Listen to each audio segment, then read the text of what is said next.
Bienvenue sur votre chaîne Maths. Alors, dans cette vidéo, nous allons parler des équations générales d'une droite. Plus précisément, nous allons vous apprendre à établir l'équation générale d'une droite. Alors, dans cette vidéo, nous allons vous apprendre à établir l'équation générale d'une droite. Ce que l'élève devra savoir avant d'aller plus loin, c'est que l'équation générale d'une droite ou bien l'équation cartésienne d'une droite est sous la forme de AX plus BY plus C égale à 0. Ça, c'est la formule pour l'équation cartésienne d'une droite. Dans cette équation, les nombres A, B et C sont des nombres réels, appartiennent à R. Et aussi, il faut comprendre que A, B et C appartiennent à R. Il faut comprendre aussi que A et B doivent être différents de 0. A différent de 0 et B différent de 0. N'est-ce pas? De cette équation aussi, les inconnus sont X et Y. X et Y sont les inconnus de cette équation. Maintenant, pour établir l'équation de droite, il y a deux compétences à avoir. D'abord, l'élève devra savoir montrer que deux vecteurs sont collinaires et deux vecteurs sont orthogonaux. N'est-ce pas? Supposons qu'on ait deux vecteurs U de coordonnées x, y et V de coordonnées x', y', n'est-ce pas? On dira que U et V sont collinaires. Pour le cadre de la colline, il faut faire un produit croisé. On dira x, y' moins x', y égale à 0. Dans ce cas, on dira que les vecteurs sont collinaires. Mais non, si c'est l'orthogonalité, on fait un produit parallèle. On dira x fois x' plus y fois y' égale à 0. Dans ce cas, on dira que les vecteurs sont orthogonaux. Une fois ces compétences acquises, il faudra savoir quand est-ce qu'on doit appliquer la collinéarité ou bien quand est-ce qu'on doit appliquer l'orthogonalité. Dans le cadre de la collinéarité, si dans l'énoncé, on voit des droites parallèles, des points alignés ou bien des droites confondues, là, on applique la collinéarité pour établir l'équation générale de la droite. Mais si dans l'exercice, il y a l'idée de perpendicularité, c'est-à-dire, on a des droites qui sont perpendiculaires, ou bien on vous demande d'établir l'équation de la hauteur ou bien l'équation de la médiatrice, dans ce cas de figure-là, il faudra utiliser les conditions d'orthogonalité. Maintenant, si tout ceci est acquis, on pourra ensuite commencer à établir les équations de droite. On a un exemple au tableau.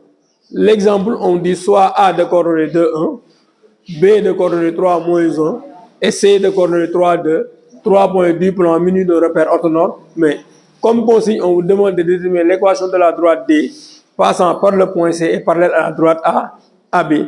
N'est-ce pas? Maintenant, là aussi, il faut savoir aussi que la collinéarité et l'orthogonalité, on l'applique à des vecteurs directeurs. On l'applique au vecteur directeur de la droite AB et au vecteur directeur de la droite D. Un vecteur directeur, c'est simple. Si on a une droite D, on a des points appartenant à la droite D. À chaque fois qu'on calcule les coordonnées formées par deux points de cette droite, ces coordonnées représentent un vecteur directeur pour la droite. N'est-ce pas? Donc, pour la droite AB, il n'y a aucun problème. On a les points A et B. Si je calcule le vecteur AB, il devient un vecteur directeur pour la droite AB. Pour la droite D, il y a un problème parce qu'on a déjà un point, il nous faut un autre point, n'est-ce pas? On va choisir un point M de coordonnées XY appartenant à la droite D. Ce point couplé à M devient un vecteur directeur pour la droite D. De ce fait, on aura les deux vecteurs directeurs et on va appliquer la collinéarité à ces deux vecteurs directeurs. Donc, je vais dire soit M de coordonnées XY appartenant à la droite D. Alors, on dira que CM et AB sont collinaires. D'abord, je détermine les coordonnées du vecteur CM, puis les coordonnées du vecteur AB, et enfin, j'applique la collinéarité à ces deux vecteurs directeurs. Donc, j'aurai CM de coordonnées X de M moins X de C, Y de M moins Y de C. N'est-ce pas? Donc, CM aura pour X de M, c'est X. X de C, c'est 3. Y de M, c'est Y. Y de C, c'est 2. Donc, j'aurai CM de coordonnées x moins 3, y moins 2. Puis, je détermine les coordonnées du vecteur A, AB. AB aura pour coordonnées x de B, moins x de A, y de B, moins y de A. Donc, le vecteur AB aura pour coordonnées x de B. X de B, c'est 3. Moins x de A, c'est 2. Y de B, c'est moins 1. Moins y de A, c'est moins 1. Donc, on aura AB de coordonnées 1, moins 2. Une fois les deux coordonnées trouvées, je les pose d'abord pour voir. Donc, j'ai CM de coordonnées x moins 3, y moins 2. Et AB de coordonnées 1 moins 2. Maintenant, je vais appliquer la collinéarité à ces deux vecteurs. J'ai dit que pour la collinéarité, on fait un produit croix avec un signe moins, n'est-ce pas? Donc, je vais faire moins 2, facteur de x moins 3, moins 1 facteur de y moins 2 égale à 0. Je développe moins 2 fois x, ça donne moins 2x. Moins 2 fois moins 3, ça donne plus 3. Moins 1 fois y, ça donne moins y. Moins 1 fois moins 2, ça donne plus 2 égale à 0. Comme que l'équation d'une droite est sous la forme de ax plus by plus c égale à 0, 2 fois moins 3, ça donne plus 6. Voilà. Comme que l'équation est sous la forme ax plus by plus c égale 0, donc on commence par les x, on aura moins 2x, moins y, 6 plus 2 égale plus 8, égale à 0. Donc on a d d'équation moins 2x moins y plus 8 égale à 0. Cette équation est appelée équation générale de la droite. D, ça c'est l'équation générale de D. Maintenant, à part de l'équation générale, on peut avoir ce qu'on appelle l'équation réduite de la droite D. Pour déterminer l'équation réduite, il faut calculer y en fonction de x si on a l'équation générale. Donc, déterminons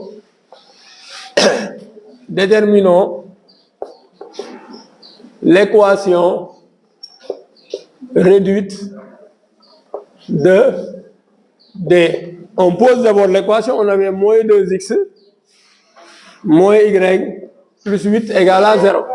J'ai dit qu'il faut calculer y en fonction de x. Donc on aura directement moins y égale à 2x moins 8. On transpose. Ici, pour avoir y, on transpose le signe moins. On aura y égale à moins 2x plus 8. Ça, c'est l'équation réduite de la droite. Très bien, ça, c'est équation réduite de D. N'est-ce pas? De cette équation réduite, les deux, on les appelle coefficient directeur. Et le 8 est appelé ordonnée à l'origine. On peut reprendre. On a dit que pour déterminer l'équation générale d'une droite, c'est simple. Il nous faut deux vecteurs directeurs. Si les deux droites, si on a ces conditions, là, on demande de déterminer l'équation générale d'une droite passant par un point parallèle à une droite donnée. Il nous faut un vecteur directeur pour chaque droite. On a deux droites. On a la droite AB et la droite D. Donc, un vecteur directeur à la droite D, c'est le vecteur AB. Un vecteur directeur à la droite D, je choisis un point M de coordonnées x, y. Ce point M, je le couple à C. J'obtiens un vecteur CM qui devient un vecteur directeur pour la droite D.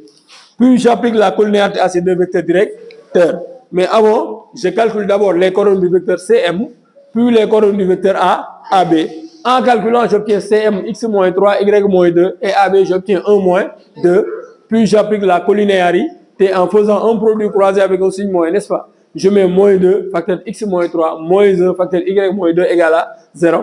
Puis, je développe, je me retrouve avec moins 2x, moins y plus 8 égale à 0. Ça, c'est l'équation générale de la droite D. Si on connaît l'équation générale, on peut avoir l'équation réduite en calculant y en fonction de x. C'est ce que j'ai fait ici. Je pose d'abord l'équation générale de la droite D. Je transpose les 2x, et les moins 2x et les plus 8 en changeant leur signe. J'obtiens moins y égale 2x moins 8. Ça, ce n'est pas encore l'équation. J'ai besoin de y. Je déplace le signe moins après l'égalité en changeant ces signes-là. J'obtiens y égale à moins 2x plus 8 qui est l'équation réduite de la